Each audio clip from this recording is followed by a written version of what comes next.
Hello student, তোমরা কেমন আছো? আশা করি তোমরা সবাই ভালো আছো। প্রতাপ একাডেমি কোচিং পরিবারে তোমাদেরকে সকলকেই স্বাগত।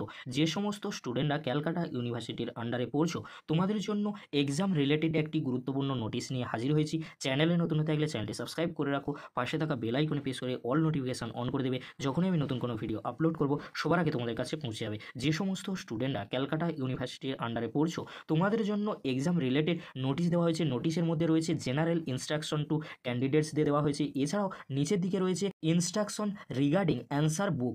এই নিয়ে নোটিশ দেওয়া হয়েছে সিউর তরফ থেকে। 22/3/2024 তারিখে নোটিশটি দেওয়া হয়েছে। তোমরা নোটিশটি দেখে নাও। যে সমস্ত স্টুডেন্টরা ক্যালকাটা ইউনিভার্সিটিতে তোমরা পড়ছো, তোমাদের জন্য এই নোটিশটি দেওয়া হয়েছে। জেনারেল ইনস্ট্রাকশন টু ক্যান্ডিডেটসদের কী দেওয়া হয়েছে তোমরা দেখে নাও। অ্যাডমিট কার্ড, তোমরা যে পরীক্ষা দিতে যাবে অ্যাডমিট কার্ড রেজিস্ট্রেশন তোমাদের কিন্তু সঙ্গে করে নিয়ে যেতে হবে।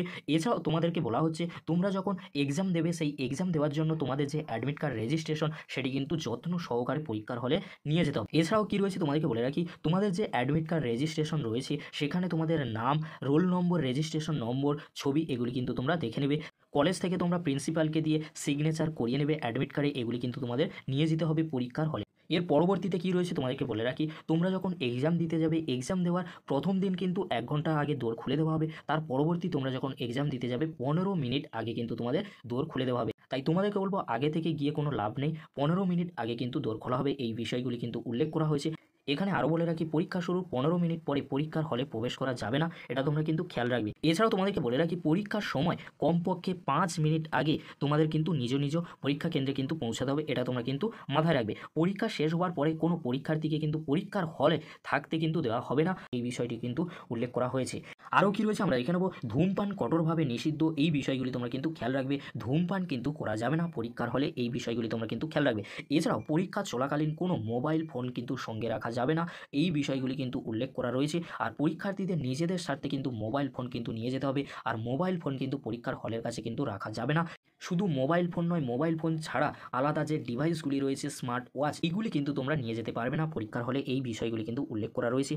এই নোটিশের মধ্যে আরও রয়েছে পরীক্ষার্থীদের নিজস্ব কিন্তু পেন, পেন্সিল, কালি ইত্যাদি কিন্তু নিয়ে যেতে হবে। ভূগোল, জ্যামিতি ইত্যাদি বিষয়ের পরীক্ষার জন্য তোমরা কিন্তু তোমাদের নিজস্ব পেন্সিল, তারপর কম্পাস এগুলি কিন্তু তোমরা নিয়ে যেতে পারবে, এই বিষয়গুলি কিন্তু উল্লেখ করা রয়েছে। এছাড়াও রেজিস্ট্রেশন সার্টিফিকেট তোমাদের কিন্তু নিয়ে যেতে হবে, এই নিয়ম কিন্তু লঙ্ঘন করা চলবে না, এই বিষয়গুলি কিন্তু এই নোটিশের মধ্যে তুলে ধরা হয়েছে। আরও তোমাদেরকে বলে রাখি, পরীক্ষার সাথে পরীক্ষা হলের ভেতরে বা বাইরে কোনো ব্যক্তির সাথে তোমাদের কিন্তু যোগাযোগ রাখলে হবে না। যদি কলেজের টিচাররা দেখতে পান, তৎক্ষণাৎ কিন্তু তার বিরুদ্ধে আরএ করা হবে।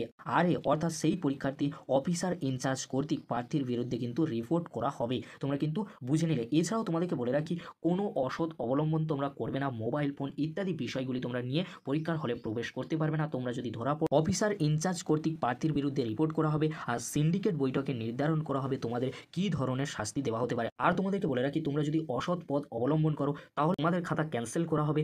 এছাড়াও তোমাদের ফেল কিংবা সাপ্লিও আসতে পারে। তাই তোমাদেরকে বলবো এই বিষয়টি তোমরা দেখে নাও। এখানে আরও একটি গুরুত্বপূর্ণ বিষয় রয়েছে, কোনো পরীক্ষার্থী যদি অসুস্থ হয়ে থাকে তাহলে সেই পরীক্ষার্থীকে কলকাতা বেলেঘাটা হাসপাতালে কিন্তু ভর্তি করতে হবে। এখান থেকে কিন্তু কলকাতা বিশ্ববিদ্যালয় সেই পরীক্ষার্থীর পরীক্ষা নেবে, সেই পরীক্ষার্থীর পরীক্ষা ব্যবস্থা করা হবে, পরীক্ষাও কিন্তু নেওয়া হবে সেই হাসপাতাল থেকে। এমনটা কিন্তু এই নোটিশে ইনস্ট্রাকশন দেওয়া হয়েছে। এই যে নোটিশটি দেওয়া হয়েছে কলকাতা বিশ্ববিদ্যালয়ের তরফ থেকে, এক্সাম রুল কিন্তু তোমাদের জন্য দেওয়া হয়েছে, তোমরা কিন্তু দেখে নাও। আরও কি রয়েছে আমরা দেখে নেব। এবারে আমরা একেবারে শেষের দিকে চলে আসবো। শেষের দিকে আসলে তোমরা দেখতে পাবে ইনস্ট্রাকশন রিগার্ডিং অ্যান্সার বুক। এখানে কী লেখা রয়েছে আমরা কিন্তু দেখি। এখানে কী রয়েছে তোমাদেরকে বলে রাখি, সমস্ত বিশ্ববিদ্যালয় পরীক্ষা হওয়ার পরে রেজাল্ট আউট হওয়ার পরে, রেজাল্ট আউট হওয়া থেকে 6 মাস পর্যন্ত এই উত্তরপত্রগুলি অর্থাৎ অ্যান্সার স্ক্রিপ্ট কিন্তু সংরক্ষিত থাকবে। এখানে অনেকগুলি গুরুত্বপূর্ণ বিষয় তুলে ধরা হয়েছে। তোমরা যখন পরীক্ষা দেবে, সেই পরীক্ষার হলে তোমাদের যে পেজ দেওয়া হবে, উত্তরপত্র তোমরা যেখানে লিখবে, সেই উত্তরপত্রে তোমাদের শুধু রেজিস্ট্রেশন নম্বর, রোল নম্বর কিন্তু লিখতে হবে। সেখানে তোমরা কিন্তু তোমাদের নাম, কলেজের নাম কিন্তু লিখতে পারবে না। এই বিষয়গুলি তোমরা কিন্তু খেয়াল রাখবে। তোমরা যদি এই বিষয়গুলি অবলম্বন করো তাহলে তোমাদের কঠোর থেকে কঠোরতর শাস্তি কিন্তু দেওয়া হতে পারে, সাপ্লি পর্যন্ত তোমাদের কিন্তু করিয়ে দেওয়া হতে পারে। এই বিষয়গুলি তোমরা কিন্তু খেয়াল রাখবে। আরও তোমাদেরকে বলে রাখি, তোমরা যখন পরীক্ষা দেবে, পরীক্ষা শেষ হওয়ার পরে তোমরা সঠিকভাবে উত্তরপত্রগুলি কিন্তু জমা দেবে। জমা না দেওয়ার জন্য দায়ী কিন্তু সেখানে টিচাররা থাকবেন না, তোমাদের দায়িত্বে তোমরা জমা দেবে। এই বিষয়গুলি তোমরা কিন্তু খেয়াল রাখবে। তোমাদের উত্তরপত্রে তোমরা যদি তোমাদের রেজিস্ট্রেশন, রোল নম্বর ভুল লেখো কিংবা অযোগ্য উত্তর লেখো তাহলে তোমরা কিন্তু মার্ক পাবে না।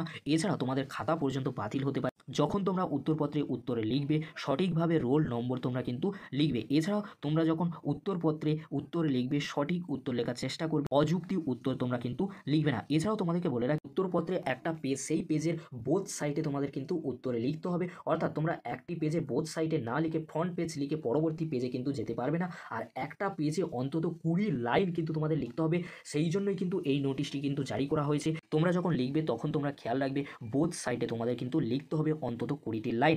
যদি না লেখো তাহলে তোমাদের খাতা নাও চেক করা হতে পারে, তাই এই বিষয়গুলি তোমরা কিন্তু খেয়াল রাখবে। আরও তোমাদেরকে বলে রাখি তোমরা পরীক্ষার হলে কোনো মোবাইল ফোন এছাড়াও আলাদা যে ডিভাইসগুলি রয়েছে স্মার্ট ওয়াচ, এই জিনিসগুলি নিয়ে তোমরা কিন্তু পরীক্ষার হলে যেতে পারবে না। এই বিষয়গুলি তোমরা কিন্তু খেয়াল রাখবে। এখানে তোমাদেরকে আরও বলে রাখি তোমরা যখন 50 নম্বরের বেশি উত্তরে লিখবে তখন তোমাদের কিন্তু ব্লু অ্যান্সার বুক কিন্তু নিতে হচ্ছে, আর 50 নম্বরের কম হলে তোমাদের কিন্তু রেড অ্যান্সার বুক কিন্তু নিতে হবে। এই বিষয়গুলি কিন্তু উল্লেখ করা রয়েছে, তোমরা কিন্তু দেখে নাও। আরও তোমাদেরকে বলে রাখি তোমরা যখন অতিরিক্ত পেজ নেবে সেই পেজ অবশ্যই তোমাদের কিন্তু বেঁধে দিতে হবে তোমাদের উত্তরপত্রের সাথে। পরীক্ষা শেষ হয়ে যাওয়ার পরে তোমাদের কিন্তু উত্তরপত্র অর্থাৎ অ্যান্সার স্ক্রিপ্ট কিন্তু ইনভিগিলেটর অর্থাৎ পর্যবেক্ষকের কাছে কিন্তু জমা দিয়ে দিতে হবে তোমাদের দায়িত্বে।